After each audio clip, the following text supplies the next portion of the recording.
Hi, everybody. So we're going to go ahead and start the lectures for Chapter 5 and Chapter 10. We're going to start with resisting violence, sexual violence.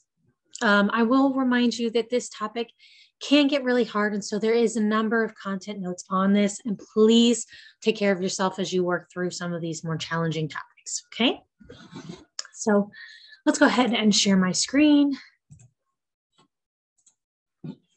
We'll go ahead and get this into slideshow, which I should have done a second ago. I'm sorry. All right. So again, here's your content notes. So this is going to be over physical, sexual, psychological violence, harassment, mass shooting, cyberbullying, stalking, gendered violence, sexual assault, and rape, child abuse, and incest. So there is a lot of topics here that can cause extreme distress. So first, we're going to talk about rape culture. And that's just a culture in which rape is so widespread that it is normalized. Again, these page numbers are not going to correspond to your book. I apologize for that. I can work on getting you the exact definition in your book as well. It includes the ideas that encourage male aggression, violence against women, or make it seem natural or inevitable.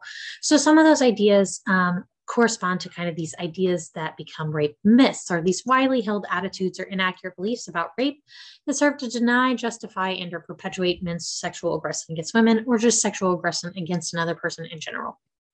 And these are things like the way somebody is dressed can indicate automatic consent, or that they were asking for it, that women who aren't physically, that are physically assaulted's bodies will somehow reject that sexual encounter in some way, or that they can create this kind of boundary to make sure that that doesn't happen. There's this 100 husbands can't rape their wives, which is not accurate. That women generally lie about being raped, and that is not, again, statistically not the case. And that rape is infrequent and committed by strangers. More often, rape is committed by people that know the person and or are an acquaintance of the person. You're also going to see a lot of double victimization through the institutional and legal processes that are required of a survivor to report. So you're going to have a lot of processes like with law enforcement, where the retelling of the story, where they're not believed, or what have you, creates this double victimization through that process. Consequences of sexual violence. Okay, so again, I use the language of survivor on purpose. Victim is a term that is generally corresponded to the idea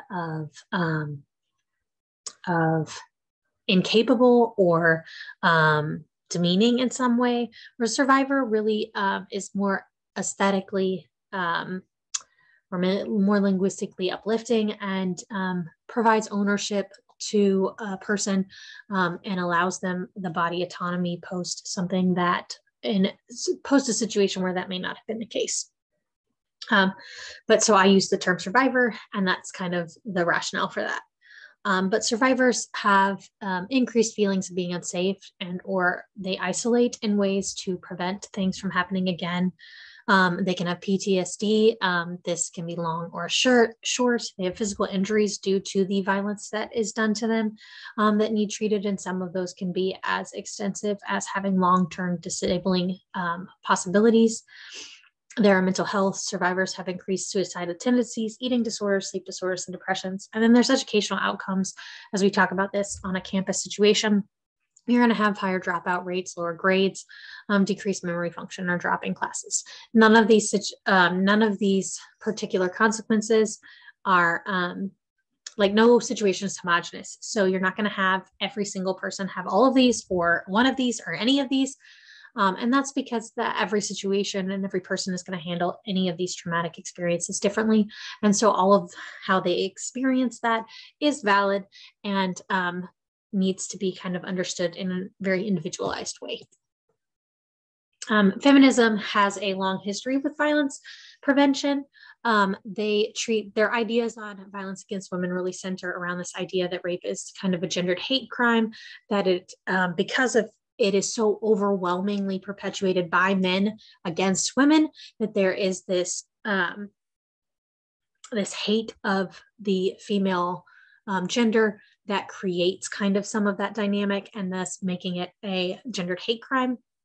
And they talk about this intersectionality where there are identities that you have, whether it be being queer, whether it be being trans, whether it be being racial intersections, that increase your statistical probability that these violences are going to happen to you, and increases your inability to be able to report them and or seek resources.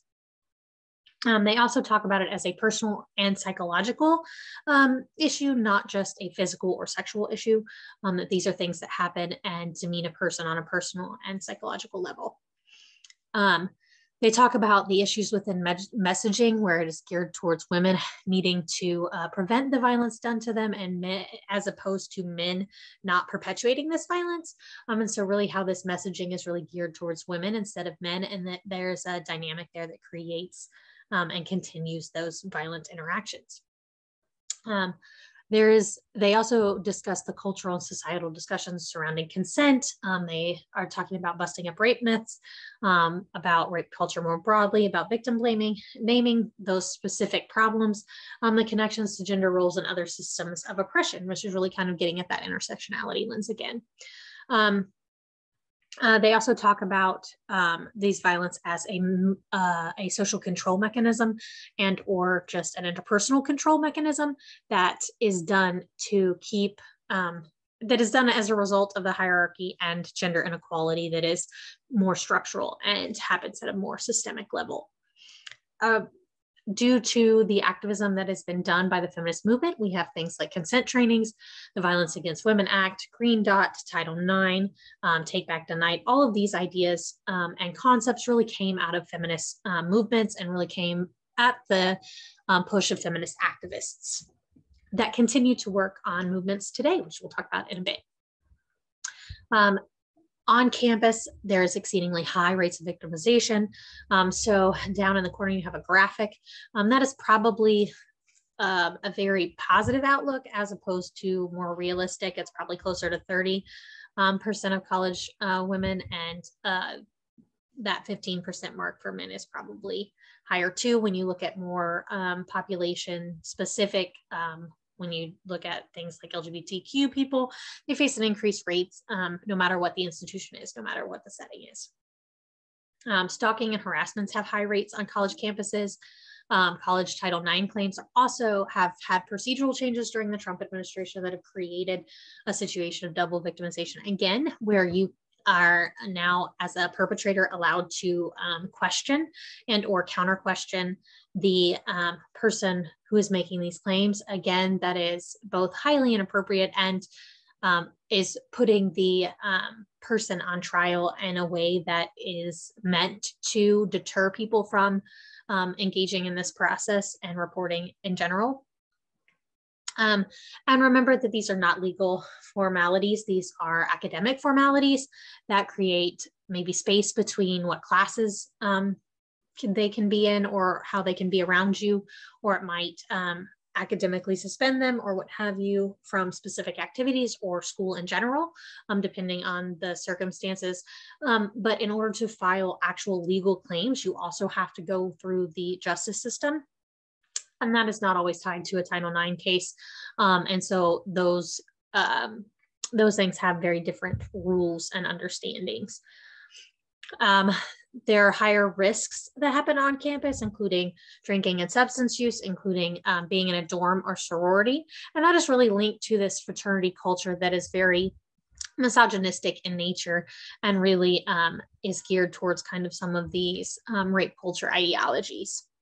And so that does not mean if you are in a frat, you are inherently going to rape someone. It just means that fraternity culture has an inherent sexist part to it and an inherent degradation of women as part of the process that comes with being in those atmospheres.